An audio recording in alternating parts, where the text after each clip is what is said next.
Você tem medo de dirigir? É sobre isso que o primeiro programa Fale Mais Sobre Isso desse ano está trabalhando, com a Bel, que é psicóloga clínica e professora, né?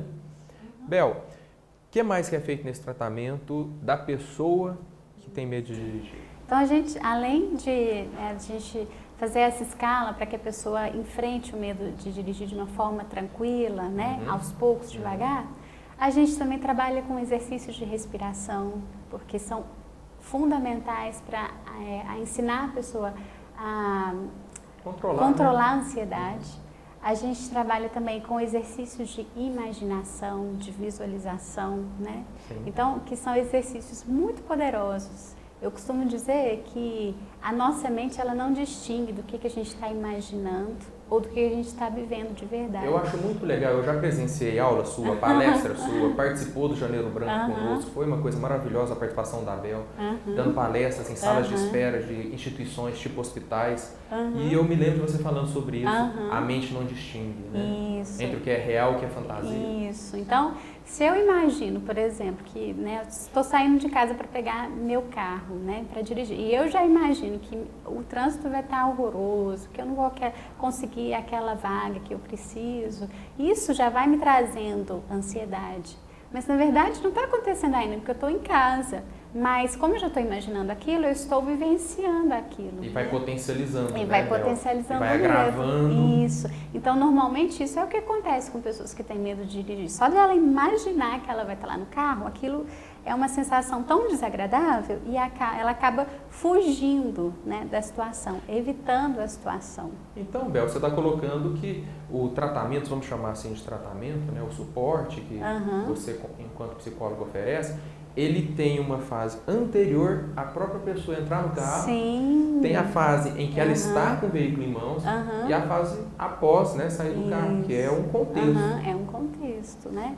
Então, quando a gente coloca para a pessoa imaginar que ela está dirigindo com segurança, ela está treinando aquela habilidade, né? E quando ela vai efetivamente para o carro, são recursos que ela aprende e que ela pode utilizar, né? Então, de repente, antes de pegar a direção, faz um exercício de respiração ou se prepara mentalmente, imaginando que vai dirigir com segurança, com tranquilidade. E aí fica mais fácil para ela enfrentar o medo de dirigir. E em 3 meses, né, de orientação e de suporte, tratamento, é possível que a pessoa teste, verifique, vê como é que está essa relação com o carro, né, e a sua ajuda, traga para você, não é? É uma coisa assim. É isso. Então, ela vai trazendo as experiências dela, né? Então, normalmente, eu trabalho com pessoas que têm medo e que, às vezes, não conseguem nem tirar a carteira. Então, às vezes, elas vêm me procurar porque já fez a prova muitas vezes e não conseguem resultado. Então, a partir das técnicas que a gente vai trabalhando, que eu vou ensinando, ela vai experimentando junto ao instrutor e aí ela vai me trazendo, né? Me dando um retorno, né? De como foi, né? E aí a gente vai trabalhando. Sim. Agora, Bel, nós estamos no terceiro e último bloco. Eu gostaria que você comentasse rapidinho, porque isso, muitas vezes, não todas, mas o medo de dirigir, grande parte das vezes está relacionado, como você disse, à ansiedade. Né? E a ansiedade tem sido um dos males, né, do século XXI, dos males da humanidade. A Organização Mundial de Saúde já comentou que, paralelamente à depressão, a ansiedade é outro grande transtorno que está afetando os homens. Século XXI, século da ansiedade. Será que já pode colocar assim? Ou tem muita gente, né? Eu acho que com essa vida corrida e que cobra muito da gente, exige muito, né, que a gente tem que fazer muitas coisas, acaba disparando essa ansiedade em nós, né? Esse medo do futuro, o medo do amanhã, das tarefas. A gente diz que a ansiedade está relacionada ao medo do futuro, né? Então, a ansiedade também ela é positiva, é muito importante. Então, imagina, se eu tenho que fazer uma prova, né? um teste importante. Se você não estiver nem aí, pode ser prejudicial. É prejudicial. Claro que eu tenho que ter esse foco, essa ansiedade, então eu vou me preparar, vou fazer e tal. Mas também, quando ela é em excesso, ela é prejudicial, né? Então, eu acredito que essa nossa sociedade que cobra tanto, acho que principalmente profissionalmente, acaba auxiliando nesse desenvolvimento dessa ansiedade que é prejudicial. Você falou uma coisa interessante que me fez pensar em outra coisa, porque o medo, ele tem a sua importância na vida humana, só que pode virar pânico em relação a alguma questão. A ansiedade também tem a sua importância, mas pode virar um transtorno de ansiedade. Né? A tristeza, a melancolia também tem sua importância e sua função na nossa vida, mas a gente está vendo aí o desenvolvimento dos transtornos de depressão para tudo quanto é lá. Então, realmente... Eu falo, Léo, que as emoções são, por natureza, positivas. Né? Então, a gente não pode falar, eu sou muito ansiosa, eu sou muito medrosa. Não, todas elas são importantes. Elas só são prejudiciais quando elas ultrapassam um certo limite. Mas a gente tem que acolher essas emoções e aceitar e focar mais no positivo, né? O quanto elas são importantes para o nosso desenvolvimento humano.